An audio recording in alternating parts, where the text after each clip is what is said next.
Rosie O'Donnell just revealed something no one expected her to say publicly. The real reason Ellen DeGeneres left the US and ended her show is darker than you think. And once you connect all the pieces, everything starts to make sense and suddenly nothing feels like coincidence anymore.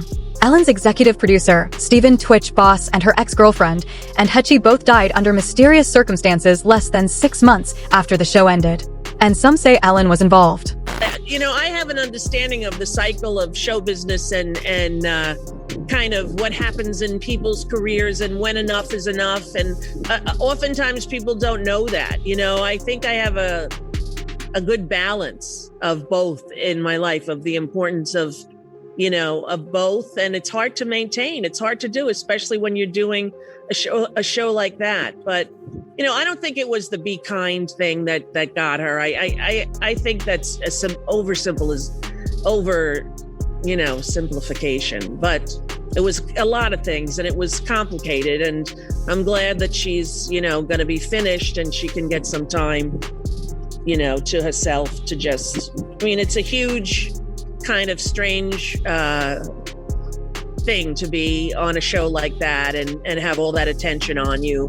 And she had it for like 19 years. Oh, Rosie O'Donnell and Ellen DeGeneres were once inseparable for years, with Ellen even choosing Rosie's platform to come out back in 1996. But now, they barely speak at all. Rosie is finally lifting the veil on what really unraveled between them and why she quietly stepped away from the spotlight. The Ellen Show lasted over 2 decades, yet somehow, Rosie was never once invited. In May of 2022, Ellen's 20-year reign collapsed after she was exposed for fostering a toxic workplace and mistreating her staff. She shut the show down, and just 2 months later, her ex-girlfriend and Hetchy tragically died in a car crash.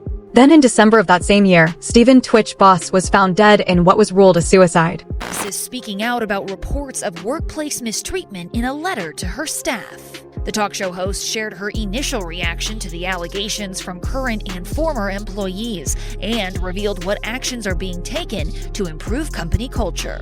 Ellen said she was disappointed to learn about the claims in a recent BuzzFeed article, citing the show's enormous growth over the years and her increased reliance on people to do their jobs as they knew I'd want them done. She went on to acknowledge that clearly some didn't. I don't think you achieve anything by bullying people. In a statement to ET, Warner Brothers, the studio behind Ellen's show, claims they have interviewed dozens of current and former employees in the wake of these allegations. They say that during their investigation, it was revealed that there were some deficiencies related to the show's day-to-day management. And that moving forward, the studio and Ellen are committed to creating a workplace based on respect and inclusion. I stay grateful and I try to stay humble, and I think that I pay attention to what is important and what is real. These misconduct allegations stem from a BuzzFeed article that was published last week, which included anonymous accounts from a dozen former and 1 current employee. 2 months after The Ellen Show ended, Stephen "Twitch" Boss, the show's executive producer, died and left behind a note. Some investigative voices have claimed that the contents of that note raised troubling questions and seemed to hint at deeper tensions connected to the show. Even Stephen's wife shared that he had been under intense pressure over something tied to his work, and that overwhelming stress may have played a role in the devastating decision he made. We're learning more tonight about the tragic side of Stephen "Twitch" Boss and the detailed steps he took to hide his plans. TMZ is reporting when Twitch left his home the day before he took an Uber to a motel about a mile away. At the motel, he switched his phone to airplane mode so no one could reach him. The motel manager says he checked in under his own name and never left his room. We also now know that Twitch left a suicide note. Details have not been made public, but TMZ reports the note alluded to challenges Twitch had faced in the past. Entertainer Tyler Perry knows firsthand what that is like. I want to take you back to a time in my life where I tried to commit suicide a couple of times because it was so dark. I thought the only way to make this better, this pain go away, is stay in my life. Had any of those attempts happened, I would have missed the best. Some sources claimed that Stephen "Twitch" Boss witnessed something behind the scenes he was never meant to see, and that discovery may have put him in danger. Twitch's wife, Allison Holker, revealed that he left her a note before his death. In that note, Twitch spoke about the intense pressure he had been facing connected to the show. Allegedly, Ellen DeGeneres wanted Twitch to help repair her public image and push back against the workplace allegations surrounding her. Fans trusted Twitch deeply, and some believe Ellen hoped to lean on that credibility. Twitch knew what was happening behind the scenes, and according to these claims, there were fears about what he might reveal. In the morning of Tuesday, December 12, Twitch packed a small bag with only a change of clothes and his handgun, slipped out of his house without telling Allison, turned his phone to airplane mode so he couldn't be tracked, and took an Uber to the Oak Tree Inn, a dreary two-story motel in a hacienda-style building on heavily trafficked Ventura Boulevard, just a mile from his house, and paid $107 to reserve a room for a single night. Twitch made his way down to room 249 and let himself in. Allison reported to police that Twitch was missing shortly after he had left the house, noting with particular worry that she couldn't reach him by phone and he had not taken his car with him when he left, two things that she said were very much out of character for him. Because there were no details about Twitch's death, people just rushed to fill that void. This was at the time when Ellen had built this edifice as the nicest person on television. She would have YouTube stars, and all of a sudden that edifice was crumbling. The news about Ellen created a wave of online criticism at the time, including some directed at... As for what really happens behind closed doors in Hollywood, Rosie O'Donnell once shared a disturbing memory about when Bill Cosby was invited onto her show and allegedly behaved inappropriately toward producers. According to her, the incident was quietly buried because that kind of behavior had long been normalized in the industry. Misconduct has lingered in Hollywood for years, sometimes ignored, sometimes even protected. Several former child actors have also spoken out, claiming they were exploited the moment they entered the business. They described being pressured into inappropriate situations with powerful music executives and film directors. The message, they said, was clear: if you wanted a chance, you had to prove you were willing to do whatever those in control demanded. Hollywood managers who manage kids, it's a racket, man. Did you hear that kid from they're Strange... just grooming these kids, dude. That kid from Strange Things? Stranger Things. Yeah. He just left his manager, and they're alleging sex abuse. They just left their agent. See if you can find that. Owen Benjamin. The curly-haired kid. Oh, yeah. And he's Owen Benjamin just put it on his Instagram today because Owen has been taking a lot of heat online because he said that a 3-year-old kid shouldn't be transgender, and people giving him a hard time saying he's a bigot. Like, are you out of your mind? What's up with this transgender? Stranger Things actor dropped agent because of accused of assault. Disney star follows suit. Jesus Christ.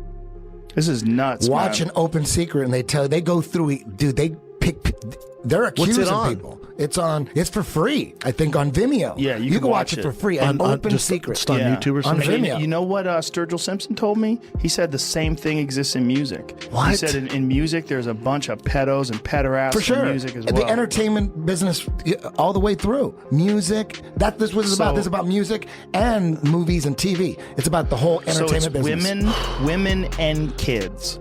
Mostly kids. And sometimes dudes. You know, Terry Crews said that he was attacked. Well, not attacked. Some dude grabbed his dick in front of his wife. Some famous dude grabbed. Justin Bieber's name comes up every time the topic of the mistreatment of child actors is discussed. Justin's party with Diddy and the constant harassment he faced at the hands of creeps was horrifying. And rather than trying to help him out, Ellen laughed at him. This is how she reacted to a teenager's privacy being attacked. The fact that Sean Diddy Combs appeared on the Ellen DeGeneres show a staggering 17 different times. And in her own words, Ellen DeGeneres admitted she was aware of what allegedly went on at Diddy's after parties. The timing of Ellen quietly leaving the US also seems to line up in a way that raises eyebrows alongside the scrutiny surrounding Diddy. In 2024, not long after federal agents raided his Miami mansion, Ellen announced she was stepping away from the US entirely and relocated to the UK with her wife. Are you going to try to be early? Yes, I'm trying to be early. Are you going to be early for my party? Yes, I am. No. No. You know I have to arrive fashionably late. All right. Not too late, though. Not too late? Not too late, please. What time would you like me there? I'll tell you later. Okay. But not too late. Because, you know, once you get there, the party really starts. Yeah. You know what I'm saying? I got you. I promise you I'm not going to let you down on this big one. All right, For good. real. Good. Your shoes, your feet are going to have blisters. You're going to be dancing so hard. I can't. Simply relocating to the UK on its own might not seem that suspicious, but the timing, the drastic shift in Ellen DeGeneres' appearance, and the way she disappeared from the public eye altogether start to raise questions. And just when it seemed like she was gone for good, Ellen recently hinted that she's planning a return. And believe it or not, that announcement surfaced right after Sean Diddy Combs reportedly pushed for an early release. She sounded so sincere, didn't she? Very sincere. Virtually choke on her words. But the best one for me is Ellen DeGeneres, who is, by the way, a very nasty person. I've had dealings with her in Australia. Could I tell you some stories about that cow? But anyway, good riddance to her. But she was quite friendly with that P. Diddy bloke, wasn't she? Well, this is why I say release the Diddy files. Yeah. So, files. Come on, Donald Trump. We want to know whose name. So maybe she's hightailing out of there before all that is thrown at her as well. But what a bunch of hypocrites. Ellen DeGeneres and her wife, Portia de Rossi, have reportedly fled the US, bound for the UK, after Donald Trump's landslide victory. Numerous publications are reporting the couple have left the United States permanently. There are also reports the couple have put their Montecito mansion on the market. Entertainment publication The Wrap has the exclusive story and said, Ellen DeGeneres and wife Portia de Rossi have moved to rural England, put their Montecito estate on the market, and plan to never return to the United States, telling friends the election of Donald Trump was their primary motivation. Ellen DeGeneres has been a vocal Trump critic, so the move doesn't come as a surprise to most. Some critics have pointed to Ellen DeGeneres' behavior over the years as unsettling, highlighting moments from her show that sparked intense backlash and speculation. Online, certain discussions spiraled into extreme theories about Hollywood's obsession with youth, with some claiming celebrities rely on controversial treatments to maintain their image. Reports circulating on the internet have also tried to connect Ellen's changed appearance to these rumors, especially following the growing scrutiny around Sean Diddy Combs. In one resurfaced interview with Sandra Bullock, the two joked about unusual beauty treatments, comments that, taken out of context, fueled even more speculation online about what really happens behind closed doors in Hollywood. Let's talk about this facial that you're obsessed with. How many, did you get the whole cast of Ocean's 8 to do Not this? everybody. Okay, good, smart ones. Just those that I thought would appreciate it. Okay, explain what it is. Well, it's this way in which one forces through microneedling. It's like a little roller with these, some of you, I think many of you know it, and it pushes through the skin and ruptures the collagen and then boosts it. You look like a burn victim for a day, but then it pushes the What are you pushing into the skin, Sandra? Sarah? Carrie? What are you pushing into the skin? Well, you push in whatever the facialist would like to insert into your pores. But what is it? It is an extraction from a piece of skin that came from a young person far away, and they somehow figured out how to extract. It's foreskin from. Plus, who can forget the speculation tying Ellen DeGeneres to Jeffrey Epstein? Some fans have gone as far as claiming that elements of her show's set resembled structures seen on Epstein's island, fueling even more online debate. And while we're on the subject of the strange moments people keep revisiting, certain clips from Ellen's past videos have been picked apart for hidden symbolism that viewers say feels too deliberate to ignore. In March 2020, right as COVID lockdowns began, Ellen posted a bizarre video wearing a hoodie featuring a red, almost blood-like face. What made it even stranger to some viewers was that a similar image later appeared in visuals associated with Jay-Z, sending speculation into overdrive about what it all could mean. Will be their downfall. Or is it just art? And let me be the first to tell you, it's all connected. I mean, if you know, you know. But first, let's go back to that video of Ellen DeGeneres. When the camera turns, you can see the inside of her house. Now, see that picture right there? Well, if you pause it and look it up, it says evil thoughts with revenge right next to it. Here's another picture of Ellen in her house, and this is the picture behind her. Now, the thing I'm curious about is the letters on top of the picture. These look oddly similar to the letters Marina Abramovich writes out when she does spirit cooking. Remember the beginning of the video? It's all connected. And that person that was in all red is Lady Gaga, and she went to Marina Abramovich many times for teaching. But let's continue. This is another picture of Ellen in her home. She's cutting her mother's hair, but what is that picture above her head? Look at it. Oh, well, you know where that is too, right? It's a similar image to that, right? No. I know Jamie does. What is it? It's on the set of a famous talk show. It's now not on anymore. Oh, Ellen? Was that Ellen? Yeah. Really? Just look at the temple and then look at the... Let me see Ellen's background. What? Ellen's entire public image was carefully crafted, and once her fans found out what kind of person she actually was, she lost everything. Joe Rogan actually saw it coming years ago. He said that Ellen's personality always felt forced, like she was wearing a mask. Rosie O'Donnell was the first to say it. Ellen's nice guy act was bound to end badly. When you see, like, a lot of people saying that someone who seems so nice is not nice at all. She doesn't seem nice, but that people have a very poor judge of character. She doesn't seem nice. It seems forced.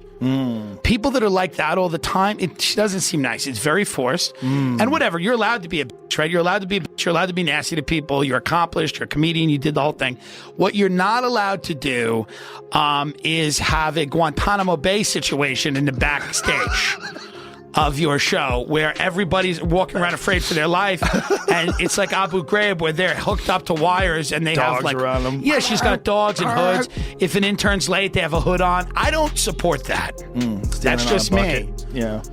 Yeah, I'm with you. I thought of you when Ellen DeGeneres went through her thing, and she goes, my advice to everybody is, if you're going to be known as something, being known as the be kind lady is probably going to bite you in the ass. And I wondered what that whole queen of nice. Yeah, I that remember did thinking, bite me in the ass.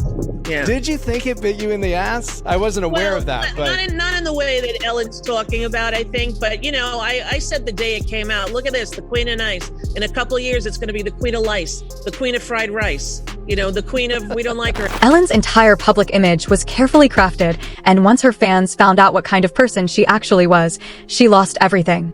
Joe Rogan actually saw it coming years ago. He said that Ellen's personality always felt forced, like she was wearing a mask.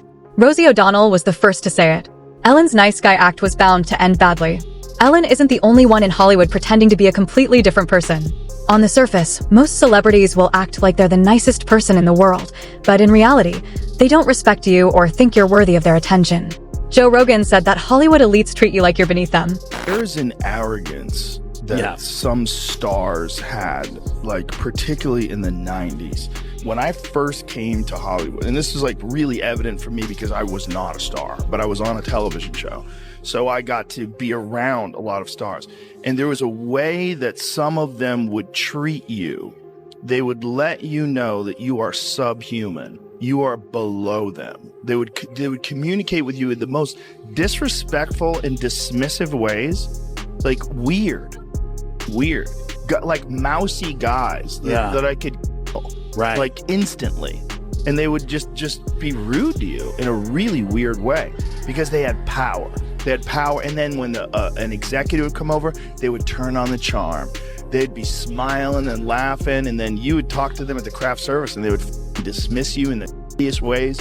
I encountered a bunch of that. Yeah. It was commonplace. And it was, I think, a thing that they... It was the same with Ellen. Once Ellen became famous, she pushed everyone away and did whatever it took to stay at the top. She didn't care what kind of people she had to associate with or what she had to do to her staff. In 2020, a BuzzFeed News investigation published testimonies from over a dozen former employees who worked for Ellen, who described the workplace as toxic, 19-minute reporting racism, fear, and intimidation from senior producers. One former employee described being told not to talk to Ellen directly. Others said they were fired after taking medical or bereavement leave. Rosie O'Donnell talked about how Ellen used to be her best friend, but she pushed her away as soon as her show took off. Why did she say that? I don't know, because I have photos of her holding my newborn babies. I knew her for 30 years. Like, I don't know, Rosie, we're not friends. It was so upsetting to me that I had t-shirts made. I don't know, Rosie, we're not friends. And I gave them out to my staff because it was very painful. And, we've never sort of gotten over it. Did she ever reach out to you to explain it or what her thinking was, or? No. I mean, I'm not the first person to say this, but she's a strange creature. Well, we're not similar. I can say that for sure. We're not emotionally similar. No. And I was never asked to go on her show. When I was, it was long after they had been on for many years, and she had the same staff as my show, the same producers, the same everything. And now I don't blame her for doing that. I didn't create the genre of a Merv Griffin, Mike Douglas talk show. This was what I grew up watching. But I did think that she was all of a sudden in the position I was in. where she was starting a show and wanted it to be successful and get the money and the accolades that came with it. And instead of deciding to stand next to me and hold my hand, which is what I did to her, she did the opposite. And I couldn't believe it. You know, I could. By far the most shocking thing that Ellen is accused of being associated with is the death of Hetch. And he was Ellen's ex-girlfriend. And according to sources close to her, Hetch was working on a documentary that was going to expose Ellen. However, before any details could come out, Anne mysteriously died in a car crash 2 months after Twitch's death. The two people who knew the most about Ellen died within 2 months of each other, right after Ellen's show ended. This by itself doesn't prove any wrongdoing, but the circumstances of both deaths are highly suspicious. She gets in this accident, and I'm bereft. Now, how did I know her? She did my show twice, and she and Ellen came to my home in Miami and swam in my pool, and we had lunch once. So I knew her, you know, not really well, but in the celebrity vernacular, and that she was with Ellen for a while, and then how her career suffered, and her book, Call Me Crazy. There was a horribly tragic child abuse in that family, and I've always sort of felt sorry for her. So when she's dying and when that all happens, I'm legitimately bereft in a way that maybe surprised me. I'd wake up in the morning and think, oh my God, something's wrong. Oh, Anne Heche is in a coma. Like, it was obsessive to me. So she died tragically. In May 2002, the Ellen DeGeneres show was canceled, and then 2 months later, Anne Heche, Ellen's ex-girlfriend, was in a really bad car accident where she flew her Mini Cooper into someone's house and it caught fire.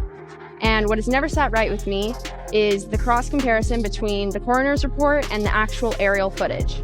The coroner's report says that she was unconscious until her death, after just from smoke inhalation and from being brain dead from the fumes in her brain. But if you look at the footage, she sits straight up, and that takes a conscious effort, I feel, but I'm not a scientist. I mean, I'm not a doctor.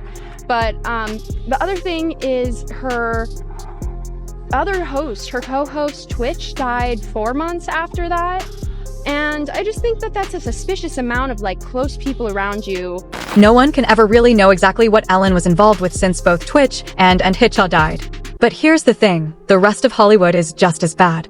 Joe Rogan spoke out about allegations and patterns of and predation in the entertainment industry, and how common be among child actors and young performers. Almost a decade later, after the truth about Diddy and Harvey Weinstein came out, it was all proven to be true.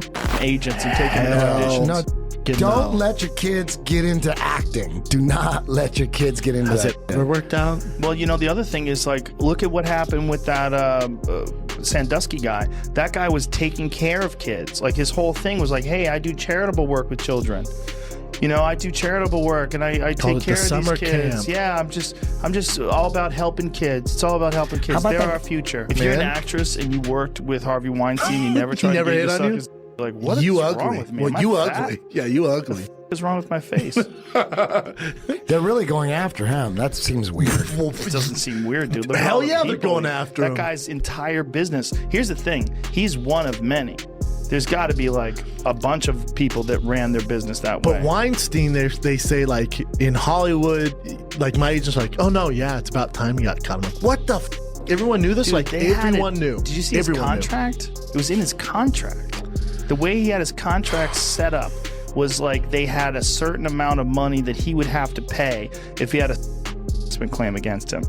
It was like, it was a thing for him. Yes, like he had so many claims. That's like first offense was $100,000, second offense was $250,000, third offense was $750,000, fourth offense was $1 million.